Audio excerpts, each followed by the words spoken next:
Okay, let's start. We are using sketch pen watercolor for this picture and three brushes. See, 1 number, 2 number flat brush and 3 or 4 number flat brush. This is 4 or 5 number.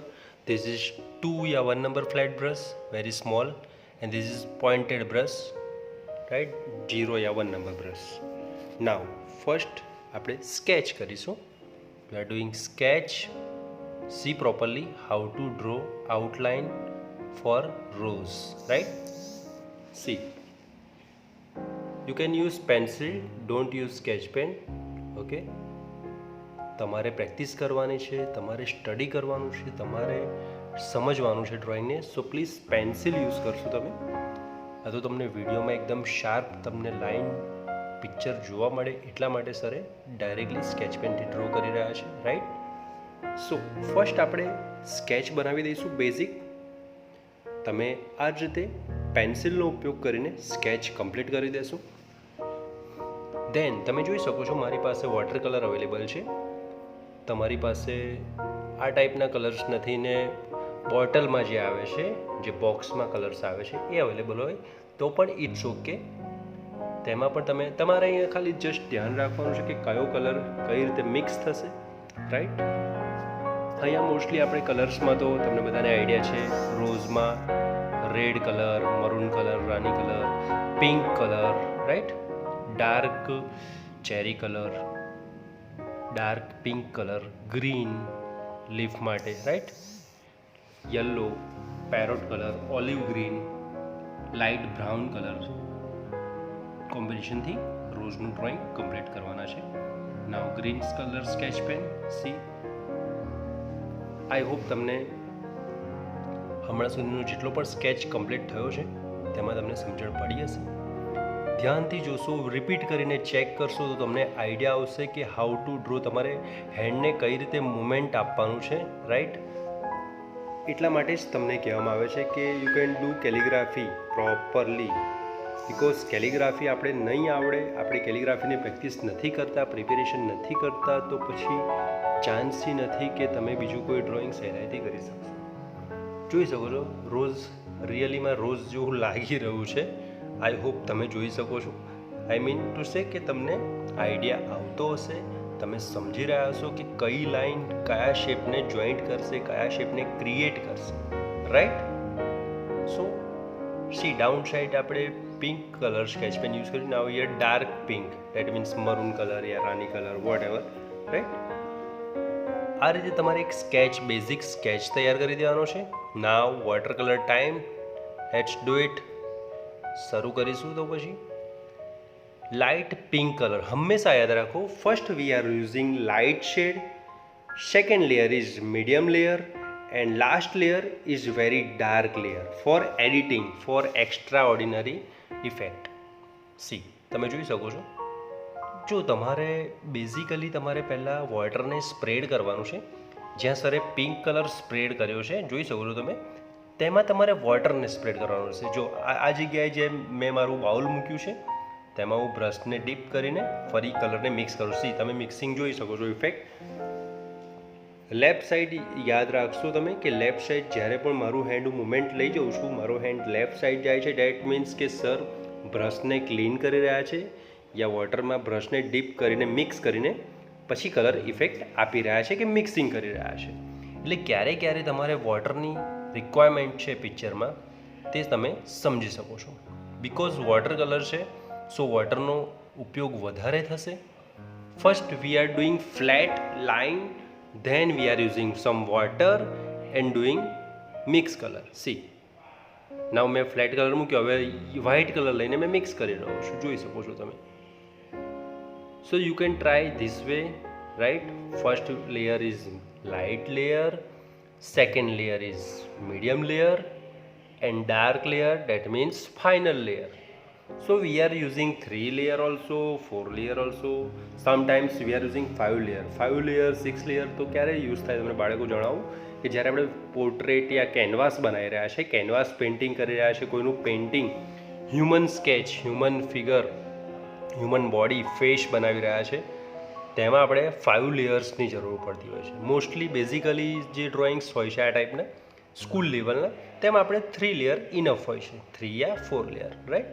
તમે જોઈ શકો છો કે light tone, medium tone and dark tone તમને જોવા મળી રહ્યો હશે. સો બાળકો, આ મેથડનો યુઝ કરીને હંમેશા યાદ રાખો, ફર્સ્ટ તમારે વોટરને કરી દેવાનું છે અને થોડુંક પેપરને રફ થવા દેવાનું છે. પછી ત્યારબાદ તેની ઉપર લાઇટ ટોન સ્પ્રેડ કરશો, ત્યારબાદ મીડિયમ ટોન સ્પ્રેડ કરશો અને ફાસ્ટ જોઈ શકો છો આ મીડિયમ ટોનને મેં મિક્સ કર્યો લાઇટ શેડમાં વોટરનો યુઝ કરીને. નાવ સમ વ્હાઇટ કલર પણ યુઝ કર્યો છે, જેનાથી શેડો ઇફેક્ટ મળી રહી છે, રાઈટ. જો dark to light tint shade effect મળી રહી છે. તો આ રીતે તમારે મિક્સિંગ કરવાનું રહેશે, રાઈટ. વોટરનો ઉપયોગ એવરી ટાઈમ કરવો પડશે, તો જ તમે ઇઝીલી કલરને મિક્સ કરી શકશો. પેચ એટલે કે લાઈન આમ ફ્લેટ ના દેખાવું જોઈએ, કોઈ જગ્યાએ પટ્ટો મીન્સ કે કહેવાનો મતલબ આમ ફ્લેટ લાઈન દેખાય કે બોર્ડર લાઈન બની જાય કલરની, એવું નહીં થવું જોઈએ. You can try smooth colour effect. For example કે તમારે એકદમ સ્મૂથલી કલરને ઇફેક્ટ આપવાનું છે. તમે ધ્યાનથી જોશો, જો તમે અહીંયા વોટરને મિક્સ કરવામાં આવે છે, જેવું સારે કલર ફીલ કર્યો તરત જ ઓન ધ સ્પોટ આપણે વોટરને યુઝ કરીશું અને વોટરની ઉપર તરત જ આપણે કલર યુઝ કરીને તેમાં વ્હાઇટ મિક્સ કરીશું, જેથી કરીને તમને ડાર્ક ટુ લાઇટ ટોન જોવા મળશે, રાઈટ બાળકો. સો આ રીતે તમારે આ મેથડથી કલર ફિલ કરવાના રહેશે, રાઈટ. તો જોશો વિડીયો ધ્યાનથી, પછી જ્યારે બીજું મને લાગશે તો હું તમને આગળ સમજણ પાડીશ. તમે હવે જોઈ શકો છો, જ્યાં મારે સ્મોલ એરિયા છે ત્યાં મેં સ્મોલ બ્રશનું યુઝ કર્યું છે. તમારે પણ આ બધી બાબતોનું ધ્યાન રાખવું પડશે. બિગ એરિયામાં બિગ બ્રશ યુઝ કરો, જેથી જલ્દીથી આપણે કલર ફિલ કરી શકીએ. Medium area date means normal area છે ત્યાં મીડિયમ બ્રશ યુઝ કરો ને વેરી સ્મોલ, જો અહીંયા ડિટેલિંગ વર્ક છે તો આપણે સ્મોલ 1 નંબર બ્રશ યા 0 નંબર બ્રશનું યુઝ કરીને કલર ફિલ કરી રહ્યા છે.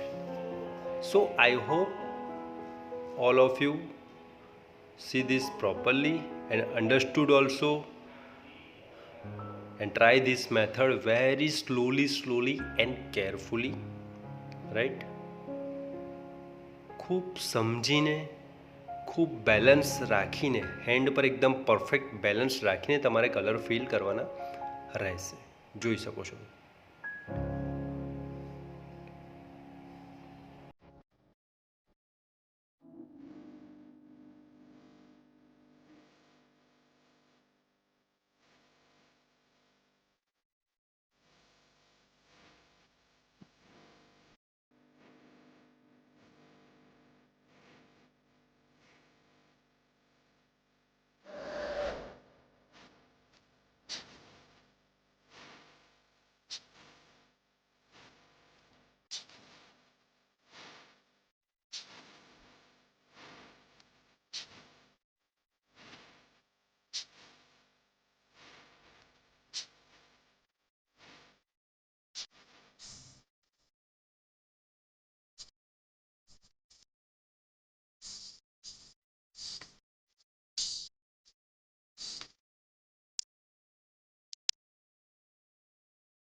Now here we are starting dark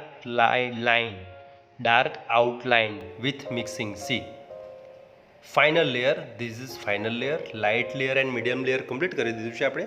Now we are using dark layer. See, તમે જોઈ શકો છો ડાર્કનું ઇફેક્ટ જ અલગ પડી રહ્યું છે. હવે બોર્ડર લાઇનને આપણે સ્પ્રેડ કરી દઈશું. કેવી રીતે જોઈ શકો છો તમે?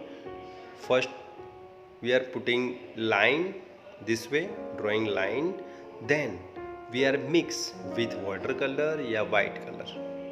Okay, right. See, looking so nice, so beautiful, like a real rose, right? સો બાળકો, આ રીતે તમારે પહેલાં બોર્ડર લાઇનને ડાર્ક કરીશું ને પછી એ બોર્ડર લાઇનને મિક્સ કરી દઈશું. સમ એરિયામાં સ્પ્રેડ કરી દઈશું. જોઈ શકો છો તમે, સુંદર ઇફેક્ટ લાગી રહી છે. રિયલિસ્ટિક એના લીફ જે એકદમ ફોલ્ડ થઈ રહ્યા છે એવી ઇફેક્ટ બની રહી છે, રાઈટ? તમે જોઈ શકો છો બાળકો. શું કહેવાનો મતલબ એ જ છે બાળકો કે જ્યારે તમે colour combination, water colour, pencil colour shading કે વોટર કલર શેડિંગ કે પોસ્ટર કલર શેડિંગ કરો છો તો હંમેશા યાદ રાખો લાઇટ લેયર ફર્સ્ટ આવશે, સેકન્ડ લેયર મીડિયમ લેયર આવશે અને લાસ્ટ લેયર એકદમ ડાર્ક લેયર જે અત્યારે આપણે ફીલ કરી રહ્યા છે, રાઈટ? સો આશા રાખું છું બાળકો કલર કોમ્બિનેશનમાં તમે બેઝિકલી સમજી ગયા હશો કે આપણે કેવી રીતે કલર યુઝ કરવા જોઈએ ડાર્ક ટુ લાઇટ શેડિંગ માટે, રાઈટ? સો બાળકો ધ્યાનથી જુઓ અને વિડીયોને પરફેક્ટલી જોઈને તમારું ડ્રોઈંગ કમ્પ્લીટ કરો. આઈ હોપ તમને મારા રોઝ, મારા આર્ટની real feelings, I mean any real effect ખબર પડી હશે. So please pray for me also કે સરનો જે ગોલ છે, સરની જે ઈચ્છા છે ડ્રોઈંગને રિલેટેડ, તેમાં સર આગળ વધી શકે. તમારા બધાની બ્લેસિંગ્સ હશે તો ઓલવેઝ એ બધું શક્ય બનશે. One more time thank you so much and please take care your self all of you. Okay, તો વિડીયો ધ્યાનથી જુઓ.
નાવ ફાઇનલ ટચિંગ ડિટેલિંગ વર્ક કરી લીફમાં ડાર્ક ગ્રીન કલર યુઝ કર્યું છે. તેમાં 1 નંબર યા 0 નંબરનું બ્રશ યુઝ કરીને, પોઇન્ટેડ બ્રશ યુઝ કરીને ડિટેલિંગ લાઇન્સ આપી રહ્યા છે. કેલિગ્રાફીનો ઉપયોગ કરીને, રાઈટ? તમે જોઈ શકો છો રિયલિસ્ટિક લાગી રહ્યું છે કે રિયલમાં લિફ્ટ છે, સુંદર લાગી રહ્યું છે. શું આશા રાખું છું બાળકો તમે સમજી શક્યા હશો how to do sketch, how to fill colour and how to using colour combination, right, in water કલરના માધ્યમથી પ્રેક્ટિસ કરજો અને કંઈ પણ પ્રોબ્લેમ હોય તો એની ટાઈમ મને કહી શકો છો. ડિટેલિંગ વર્ક કરવું જરૂરી છે કેમ કે ડિટેલિંગ વર્ક જ તમારા ચિત્રની શોભા વધારે છે, તેની સુંદરતાને વધારે એ કરે છે, હાઇલાઇટ કરે છે, રાઈટ? નાઉ ફાઇનલ ટચિંગ. જ્યારે તમને આવું લાગે કે તમારા પિક્ચરમાં બેકગ્રાઉન્ડમાં વ્હાઇટ રહી જાય છે, બ્લેન્ક એરિયા રહી જાય છે, તમે કેલિગ્રાફી યુઝ કરો, અવશ્ય યુઝ કરવી જોઈએ, જેનાથી આપણા પિક્ચરને એક અલગ ઇફેક્ટ મળશે. મને યાદ છે કોલેજમાં મારે લલિત કલામાં ફ્રૂટ્સના ડ્રોઈંગ મોકલવાના હતા. લલિત કલા એક બહુ મોટી કોમ્પિટિશન આવે છે આર્ટ વિભાગમાં. સો ત્યાં મેં ફ્રૂટ ડ્રો કર્યા હતા, સુંદર, રિયલ લાગે કે જાણે પ્રિન્ટ કાઢી છે, રિયલિસ્ટિક, રાઈટ, સ્ટીકર ચોંટાડી હોય એવું. ત્યારે મને અમારા પ્રોફેસર સરે સજેશન આપ્યું હતું કે બેકગ્રાઉન્ડ કેમ વ્હાઇટ રાખ્યું છે તેનો સદુપયોગ કરો, કેમ કે બેકગ્રાઉન્ડ અને પિક્ચર બંનેને મેચ કરીને જ આપણે લાઈફમાં જીતવાનું છે કોમ્પિટિશન. કહેવાનો મતલબ કે બધું જ એકબીજાની સપોર્ટમાં રહે છે. ડિટેલિંગ વર્ક છે, તમે ફ્લાવર ડ્રો કર્યું છે તો બેકગ્રાઉન્ડમાં પણ નેચર સીનને રિલેટેડ ડિઝાઇન કરો. તમે જે કંઈ મેઇન ડ્રોઈંગ કરો છો તેના રિલેટેડ બેકગ્રાઉન્ડમાં આઉટલાઇન બનાવો, જેથી તમારું ચિત્ર ખૂબ સુંદર લાગશે. તમે જોઈ શકો છો ખરેખર એ વાત સાચી છે, ખૂબ સુંદર લાગી રહ્યું છે. Okay, God bless you. Thank you so much for watching. Take care. અને ચેનલ પ્લીઝ સબસ્ક્રાઈબ કરજો બાળકો.